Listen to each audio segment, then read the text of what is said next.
Mark Zanti is Chief Economist at Moody's Analytics, where he directs research and consulting. He's often quoted on some of the world's major news organisations, and now he joins me here on Dukascopy TV to talk about the US. Hi Mark, so if we go back to the beginning of this year then, unemployment was falling, job growth was reasonably strong. What's gone wrong? Well, it's a string of unfortunate events. The surge in oil, gasoline prices earlier in the year, the Japanese earthquake, and the disruptions to the vehicle and manufacturing industries more broadly. Of course, more recently, the drama over raising the debt ceiling and the S&P downgrade have been very hard on confidence, and of course, the problems in Europe haven't been helpful either. So I think it's just a run of bad events, tough events that have undermined confidence and caused businesses and consumers to freeze. Let's talk about what needs to be done then to avoid this so-called double dip. What should the US policymakers be doing to tackle the current situation? First and foremost, they have to follow through on their debt ceiling deal, which means they have to agree to more deficit reduction over the next 10 years. They got some spending cuts through the process, but they need to do more to achieve fiscal sustainability. So that's a necessary condition for them. They have to do that.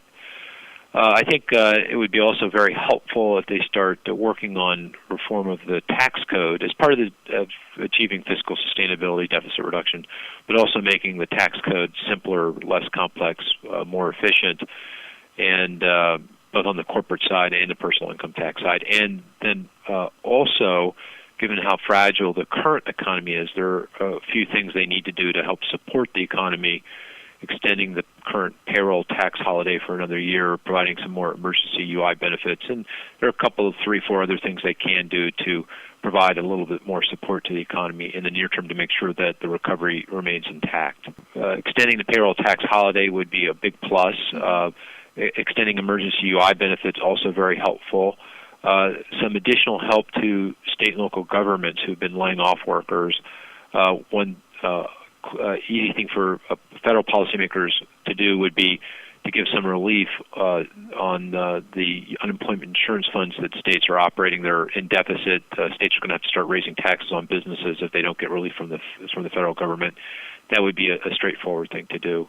So I think those steps would be helpful in trying to support the economy in the very near term in allowing the economy to regain traction. President Barack Obama has various new ideas to boost the rural economy and its communities, including improving access to private capital, expanding job search, training services, and improving access to healthcare.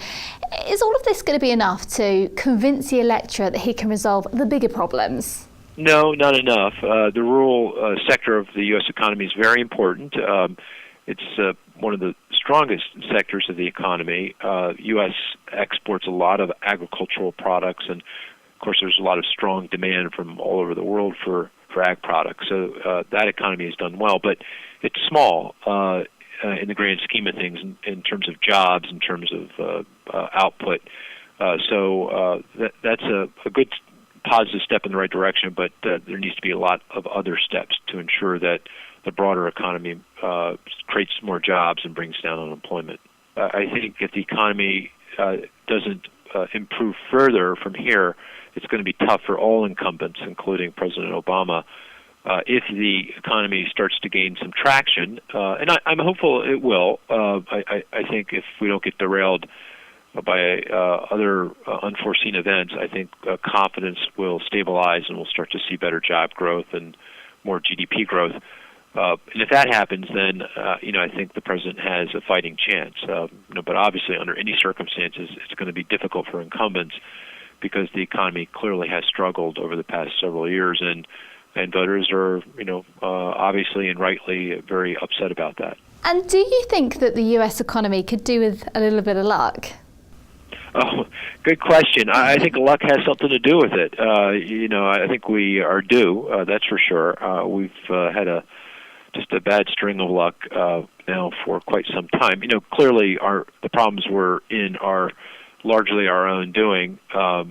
We took on too much leverage and debt in the boom and bubble times, and so we're paying a price for it. So luck had nothing to do with that. It was just bad economic decision making. But luck certainly hasn't been on our side, and it would be nice to get a break or two over the next year or two. Thank you for that, Mark. If you want more exclusive interviews here on Dukascopy TV, then stay tuned.